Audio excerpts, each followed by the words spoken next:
وہ جو یہاں گہما گہمی نظر آتی تھی اور کھوے سے کھوا چھلتا تھا وہ غائب۔ وہ جو درگاہ سے باہر گلاب، اگربتی، موم بتی کی دکانوں پر خریداروں کا ہجوم ہوتا تھا وہ بھی نظر نہیں آ رہا تھا۔ اندر خاموشی کا ڈیرا تھا۔ کسی سمت سے 3 قوالوں کی ٹولی گلے میں ہارمونیم ڈالے نمودار ہوئی۔ ہارمونیم اتار کر سامنے رکھا اور فوراً ہی شروع ہو گئے۔ گھر گھر میں اداسی چھائی ہے، شبیر مدینہ چھوڑ چلے۔ ہم نے تھوڑی دیر انہیں سنا اور پھر باہر نکل آئے۔ ہم یعنی میں اور اپنے پرانے دوست جن کا میں مہمان تھا، ریوتی اور سنگھ۔ ریوتی نے کہا تجھے پتا ہے غالب کا مزار بھی یہیں ہے، چلو اس طرف بھی ہوتے چلیں۔ اور ہم پگڈنڈی سے اتر کر لمبی لمبی گھاس کے بیچ چلنے لگے۔ جنم اشٹمی گزر چکی تھی۔ گھاس ساون بھادوں کے چھینٹے کھا کھا کر کتنی سبز اور کتنی لمبی ہو گئی تھی۔ اسی گھاس کے بیچ ایک اجاڑ چبوترا نظر آیا۔ ارد گرد کچی پکی 4 دیواری، اندر 3 خستہ حال قبریں۔ ایک قبر غالب کی تھی۔ میں نے فاتحہ پڑھی، ہم باہر نکل آئے۔ پھر لمبی لمبی گھاس کے بیچ چلنے لگے۔ ارد گرد خاموشی کا ڈیرا تھا۔ صرف دور سے آتی ہوئی ایک مور کی جھنکار نے اس خاموشی کو توڑا تھا۔ اس کے بعد خاموشی اور گہری ہو گئی تھی۔ میرے حافظے میں امیر خسرو کا وہ دوہا منڈلانے لگا جو میں ابھی ان کے مزار پر پڑھ کر آیا تھا۔ گوری سووے سیج پہ اور مکھ پہ ڈارو کیس، چل خسرو گھر آپنے، سانج بھئی چوندیس۔ اس کے بعد مجھے دلی جانے کے لیے 30 سال تک انتظار کرنا پڑا۔ پھر کہیں اس بستی کے پھیرے کی صورت نکلی۔ ایک پھیرا، پھر دوسرا پھیرا، پھر تیسرا پھیرا۔ ہر پھیرے میں حضرت نظام الدین اولیاء کے کوچے کا پھیرا ضرور کیا، مگر اب تو سارا نقشہ ہی بدلا ہوا تھا۔ گہما گہمی، کھوے سے کھوا چھلتا ہوا، ہر دکان پر گلاب کے پھولوں کے ڈھیر۔ چوکھٹ کو پار کرنے مزار تک پہنچنے کے لیے دھکم پیل۔ اور ہاں، غالب کی قبر والا چبوترا غائب، گھاس ندارد۔ اب یہاں سنگ مرمر کا وسیع چبوترا تھا، اس کے گرد خوبصورت جالی، اندر سنگ مرمر سے بنی ہوئی قبر، اس کے متصل ایک وسیع غالب ہال۔ ہر پھیرے میں گہما گہمی پہلے سے زیادہ نظر آئی، اور ہر مرتبہ مجھے بھادوں کی وہ اداس شام بے طرح یاد آئی، اور جنگلی گھاس کے بیچ وہ اجڑی اجڑی کچی پکی قبر۔ یا اللہ، وہ شام کہاں جا کر چھپ گئی، اور وہ قبر کہاں گم ہو گئی؟ میں اسے کہاں ڈھونڈوں؟ اور اب جب میں اس خاموش اداس شام کو جو میرے لیے گمشدہ دلی کا استعارہ بن گئی ہے یاد کر رہا ہوں تو مور کی وہی جھنکار میرے حافظے میں گونج رہی ہے، اور اس سے مجھے D.H. لارنس کی کہی ہوئی ایک بات یاد آئی۔ اس نے کہا کہ بعض پرندوں کی چہک مہک میں مستقبل کی نوید ہوتی ہے، بعض پرندوں کی اداس آواز ہمیں ماضی کی طرف لے جاتی ہے۔ اس نے اپنے دیس کے پرندوں کا ذکر کیا اور بتایا کہ کس پرند کی آواز میں مستقبل کی نوید ہوتی ہے اور کس کی آواز سننے والے کو ماضی میں لے جاتی ہے۔ اور میں سوچ رہا ہوں کہ ہمارا مور عجب پرندہ ہے۔ اس کی جھنکار میں ماضی اور مستقبل دھوپ چھاؤں کی طرح اپنی جھلک دکھلاتے ہیں۔ جب ساون سوکھا گزرتا چلا جاتا اور ایک روز اچانک گھٹا امنڈتی دکھائی دیتی اور دور سے موروں کی جھنکار سنائی دیتی تو میری نانی اماں کہتی کہ مور بول رہے ہیں می پڑے گا۔ پھر جب ساون کی جھڑی لگتی اور کسی شام دن بھر کی بارش کے بعد ایک وقفہ آتا، می تھم جاتا اور کہیں دور سے کسی بھٹکے ہوئے مور کی جھنکار سنائی دیتی تو اس میں کتنی اداسی ہوتی۔ لگتا کہ ماضی کے کسی دیار سے آ رہی ہے اور ہمیں ماضی کی طرف کھینچے لیے جا رہی ہے۔ اور اس گھڑی جب اس اکیلے بھٹکے ہوئے مور کی اداس جھنکار بھادوں کی اس اداس شام کے دھندلکے کو چیرتی ہوئی میرے کانوں میں آ رہی ہے تو لگ رہا ہے کہ یہ آواز مجھے ماضی میں جانے کہاں کہاں کھینچے لیے جا رہی ہے۔ اور میں حیران ہو رہا ہوں کہ صدیوں کے اس سفر میں دلی کتنی بار لٹی، کتنی بار آباد ہوئی، مگر میں تو یہ جاننے کے در پہ ہوں کہ یہ پہلی بار کب آباد ہوئی تھی، کون بسانے والے تھے اور کون بسیا تھے۔ یہ کھوج کتنے محققوں کو اندر پرست تک لے گئی، مگر وہ بستی دلی کب تھی؟ اندر پرست تھی یا اندر پوری یا اندر پرت؟ مہا بھارت پڑھ لو تو یہ پتا چل جائے گا کہ کیسے آباد ہوئی۔ جیسے اب جھگڑا پڑا اور بٹوارا ہوا کہ 2 ملک بن گئے، ایسے ہی تب بھی ہوا تھا۔ دھرت راشٹر نے بھتیجوں سے کہا کہ روز روز کی تکہ فضیحتی سے بہتر یہ ہے کہ تم اپنا حصہ لے کر الگ بیٹھو اور اپنا دیس آباد کرو، تو کھانڈو بند تمہیں دیا، تب پانڈوؤں نے ہستناپور کو آخری سلام کیا اور کھانڈو بن میں آن براجے، مگر کھانڈو بن اجاڑ جگہ، گھنا جنگل، آدمی ندارد، سانپ ہی سانپ۔ مہابھارت نے کیا کمال دکھایا ہے کہ ایک ایک سانپ کا نام لکھا ہے کہ کون کیسا زہری تھا اور یہاں آ کر آباد ہو گیا تھا۔ ارجن تیر کمان لے کر کھڑا ہو گیا، کرشن جی اس کی کمک پر تھے، مگر یہ سانپ خالی ارجن کی تیر کمان سے نہیں سنگھوائے جا سکتے تھے۔ پانڈوؤں کے نصیب بھلے تھے کہ اگنی دیوتا کی کمک انہیں حاصل ہو گئی۔ اس نے سانپوں کو جلا کر خاک کر دیا، بس ایک سانپ بچ نکلا۔ وہ اس دن یہاں تھا ہی نہیں، دوسرے بن میں گیا ہوا تھا۔ اس نے بچ کر کیا کھیل کھیلا اور پانڈوؤں سے کیسے بدلہ لیا، یہ داستان الگ ہے۔ مطلب تو یہ ہے کہ یہ بن صاف ہو گیا اور ایک نئے نگر کا ڈول پڑ گیا۔ کیا نگر تھا جس کے گرد گرد ایسی فصیل کے دور سے دیکھو تو لگے سفید سفید دل بادل امنڈ رہے ہیں۔ ان فصیلوں پر قطار اندر قطار تیر تلوار سے مسلح سپاہی بیٹھے ہوئے، فصیلوں پر برجیاں اور پھاٹک ایسے جیسے پہاڑ کھڑے ہیں۔ فصیل کے گرد گرد سمندر کی سی وسعت رکھنے والی خندق، ان کے متصل قطار اندر قطار باغ جو کوئلوں کی کوکھ اور موروں کی جھنکار سے گونجتے رہتے۔ اس نئے نگر کی خبر دور دور تک پہنچی۔ دور دور سے ودوان، کلاکار، پنڈت، جوتشی، بیوپاری، ہنرمند کھنچ کھنچ کر آئے اور اندر پرست ایک شاد آباد نگر بن گیا۔ مگر ایسا شاد آباد نگر اجڑا کیسے؟ اس پر کوئی بڑی چڑھائی بھی نہیں ہوئی، ہوتی کہاں سے؟ ان کے سارے دشمن تو کورو کشیتر میں کھیت ہو چکے تھے۔ تاریخ تو اس زمانے کی ہے نہیں، ہاں روایتیں بہت ہیں، اور جتنے منہ اتنی باتیں، اتنی روایتیں۔ ایک روایت بشیر الدین احمد ڈھونڈ کر لائے اور اپنی تصنیف واقعات دارالحکومت دہلی میں اسے درج کیا۔ اب میں تحقیق کرنے والوں کو ان کے حال پر چھوڑ کر اسے نقل کرتا ہوں۔ کوروں کا ٹنٹنا ختم ہو چکا تھا، اب راوی پانڈوؤں کے لیے چین لکھتا تھا۔ یدھشٹر مہاراج راج گدی پر بیٹھے راج کرتے تھے، پانڈو برادران چین کی بنسری بجاتے تھے، ساتوں نعمتیں انہیں میسر تھیں، اور دسترخوان کی کیا پوچھتے ہو، قسم قسم کا بھوجن، قسم قسم کے ذائقے۔ مگر ایک دن کیا ہوا کہ جب بھوجن پروسا جا رہا تھا تو ایک منحوس مکھی کہیں سے اڑ کر آئی اور بھوجن پر بیٹھ گئی۔ اندر پوری کی پوتر فضا میں اور پھر وہاں کے راج محل میں جہاں کی صفائی کی دیوتا قسم کھاتے تھے، مکھی! یدھشٹر مہاراج سناٹے میں آ گئے، ایسی گھن آئی کہ کھانا بغیر کھائے اٹھ کھڑے ہوئے۔ پھر اندر پوری سے ہی ان کی طبیعت متنفر ہو گئی، دنیا ہی سے جی بیزار ہو گیا۔ راج محل چھوڑا، اندر پوری کو آخری سلام کیا اور انتم یاترا پر نکل کھڑے ہوئے۔ پانڈو بھائی اور دروپدی نے بھی ان کے ساتھ ہی اپنے نگر کو سلام کر لیا۔ اندر پرست کی ساری رونق، ساری شوبھا اس کے راج دلاروں کے ساتھ چلی گئی۔ وہ شاد آباد نگر دیکھتے ہی دیکھتے ویران ہو گیا۔ اے منحوس مکھی، تیرا برا ہو! کیا شاد آباد بستی تھی جسے تیرے ندیدے پن نے غارت کر دیا۔ پھر زمانے نے اس نگر کو ایسا فراموش کیا کہ کسی تذکرے میں پھر اس کا ذکر نہیں ملتا۔ آخر پانڈوؤں کے بعد اس پر کیا بیتی؟ بس جیسے یہ نگر صفحہ ہستی سے حرف غلط کی طرح مٹ گیا ہو۔ ہاں اتنا ذکر آتا ہے کہ زمانے بعد یہیں کہیں کسی چھوٹے موٹے راجا نے، جس کا نام دہلو تھا، ایک بستی بسائی۔ اس کے نام پر اس بستی کا نام دہلو پڑ گیا۔ دہلو ہی کا نام بگڑ کر رفتہ رفتہ دہلی اور پھر دلی بن گیا۔ لیجئے، یہ ہے دلی کی اصل اور وجہ تسمیہ۔ اندر پرست اجڑا تو دلی آباد ہوئی۔ کہتے ہیں کہ دلی میں جہاں پرانا قلعہ ہے وہیں اصل میں اندر پرست کا راج نگر تھا۔ چلیے، راجہ دہلو نے ایک نگر بسایا جس کا نام دہلو پڑ گیا، اور پھر اسے لوگ دہلی کہنے لگے۔ پھر اس کے بعد کیا ہوا کچھ پتا نہیں۔ ہاں، بھاٹوں کے ایک کبت میں کچھ اس قسم کا ذکر آیا ہے کہ یہ نگر 792 برس تک اجاڑ پڑا رہا، اس کے بعد جا کر کہیں آباد ہوا۔ کب آباد ہوا؟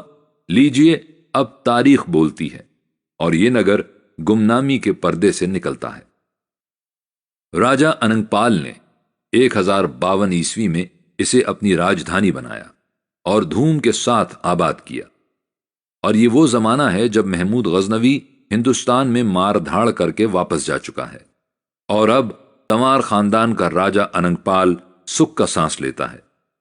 دلی کو اپنی راجدھانی بناتا ہے، نگر کے گرد فصیل کھنچواتا ہے، مندر تعمیر ہوتے ہیں، بند باندھے جاتے ہیں، تالاب بنائے جاتے ہیں، سب سے بڑھ کر یہ کہ لال کوٹ نام کا قلعہ تعمیر کیا جاتا ہے۔ کیا روب داب والا لال کوٹ ہے! پھاٹک کے دائیں بائیں پتھر کے 2 شیر کھڑے ہیں جن میں زنجیر لٹکی ہوئی ہے۔ فریادیوں کو کھلی چھٹی ہے کہ آئیں زنجیر کھینچیں، ان کی فریاد سنی جائے گی، انصاف کیا جائے گا۔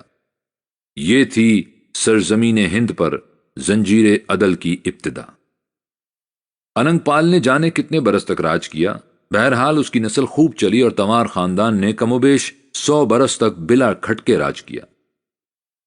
کہیں 100 سال بعد سمجھ لو کہ 1151 عیسوی میں چوہان خاندان نے زور پکڑا اور اس کے ایک راجہ بسال دیو نے دلی پر دھاوا بولا اور اسے فتح کر لیا، لیکن جلد ہی فاتح اور مفتوح میں ملاپ ہو گیا۔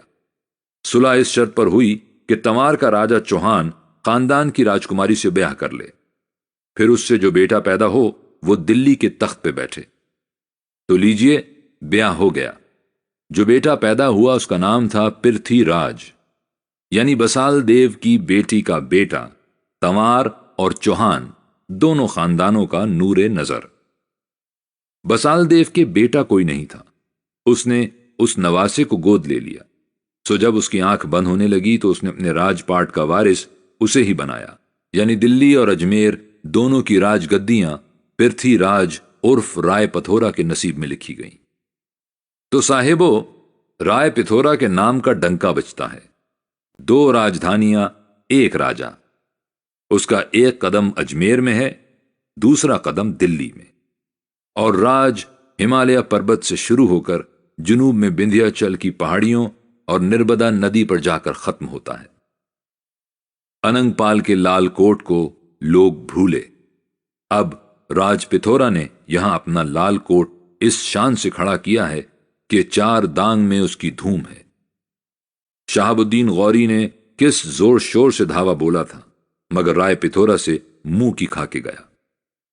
رائے پتھورا کی دور و نزدیک دھاک بیٹھ گئی، لیکن برا ہو عشق کا، رائے پتھورا کو اس کا عشق لے بیٹھا۔ ذرا گوش ہوش سے سنو کہ یہ کمبخت عشق رائے پتھورا کی جان کو کیسے لگا اور اس نے پروان چڑھ کر کیا گل کھلایا۔ راجہ جے چند کی ایک بیٹی تھی سنجوگتا، چندے آفتاب چندے مہتاب، بھاٹ اس کی سندرتا کے گیت گاتے پھرتے تھے۔ سب سے بڑھ کر رائے پتھورا کے دربار کا بھاٹ چندا تھا، جس نے کچھ اس کمال کے ساتھ اس کی سندرتا کا نقشہ کھینچا کہ رائے پتھورا کے دل میں وہ تصویر کھپ گئی۔ عشق کا تیر دل میں جا کر ترازو ہو گیا۔ مگر عشق میں ہمیشہ سے یہ ہوتا آیا ہے کہ بیچ میں کوئی پیچ پڑ جاتا ہے، وہیں سے خرابی کی داستان لکھی جاتی ہے۔ یہاں پیچ یہ پڑا کہ سنجوگتا تو دشمن کی بیٹی تھی، یعنی راجہ جے چند کی۔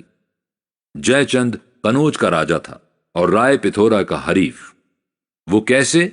ایسے کہ ہر چند کے وہ راٹھور گھرانے کا چشم و چراغ تھا، مگر بسال دیو کی ایک بیٹی راٹھور گھرانے میں بھی تو بیائی گئی تھی۔ جے چند اسی کے پیٹ سے پیدا ہوا تھا، یعنی وہ بھی بسال دیو کا نواسا تھا، بلکہ بڑا نواسا وہی تھا، مگر نانا نے چھوٹے نواسے کو گود لیا اور اپنی گدی پہ بٹھا دیا۔ جے چند کو یہ بات کھا گئی۔ سو پھر سنجوگتا اور رائے پتھورا کا سنجوگ ہوتا تو کیسے ہوتا؟ ویسے تو رائے پتھورا کی ایک پرانی نوکرانی نے کٹنی کا کردار ادا کیا، 1000 جتن کر کے جے چند کے محل میں پہنچی اور سنجوگتا کا قرب حاصل کر لیا۔ آگے اسے زیادہ جتن کرنے کی ضرورت نہیں پڑی۔ سنجوگتا نے رائے پتھورا کی سورمائی کے قصے سنے تھے اور اس پر نادیدہ عاشق ہو چکی تھی، تو آگ تو دونوں طرف برابر لگی ہوئی تھی، بس بھڑکنے کے لیے بہانہ تلاش کر رہی تھی۔ وہ بہانہ خود جے چند نے فراہم کر دیا۔ راجہ جے چند کو اب یہ دکھانا تھا کہ بڑا راجہ وہ ہے۔ اس ٹر میں اس نے اشومیدہ پگیا کی ڈونڈی پٹوا دی۔ اشومیدہ پگیا یعنی گھوڑے کی قربانی کی تقریب، جس کا مطلب یہ ہوتا ہے کہ قریب و دور کے راجہ بلاوا پہنچنے پر اس تقریب میں آ کر شریک ہوں اور میزبان راجہ کی بڑائی کو تسلیم کریں۔ ہاں، اسی کے ساتھ اس نے راجکماری سنجوگتا کے سوئمبر کا بھی اعلان کر دیا۔ اس کا مطلب یہ تھا کہ سنجوگتا مالا لے کر بھری سبھا میں آئے گی اور راجوں مہاراجوں میں سے جو بھا جائے گا اس کے گلے میں مالا ڈال دے گی۔ راجہ جے چند نے دور و نزدیک کے راجوں مہاراجوں کو اس جشن میں مدعو کیا اور رسم کے مطابق ہر ایک راجہ کو کوئی خدمت سپرد کی۔ رائے پتھورا کو ذلیل کرنا مقصود تھا، سو اسے دربانی کی خدمت سونپی گئی۔ اشومیدھا پگیا دھوم سے منایا گیا، سب راجہ آئے، رائے پتھورا نہیں آیا۔ راجہ جے چند نے کیا کیا کہ اس کا ایک سنہری بت بنوایا اور دربان کی جگہ دروازے پر کھڑا کر دیا۔ ادھر رائے پتھورا نے اپنی ایک اسکیم تیار کی۔ اس نے 100 چوہان سورما ساتھ لیے، انہوں نے فقیروں کا بھیس بھرا، اپنے گھوڑوں کو قریب کے جنگل میں چھوڑا اور خود سوئمبر کے جشن میں شامل ہوئے۔ انہی میں رلا ملا رائے پتھورا بھی تھا۔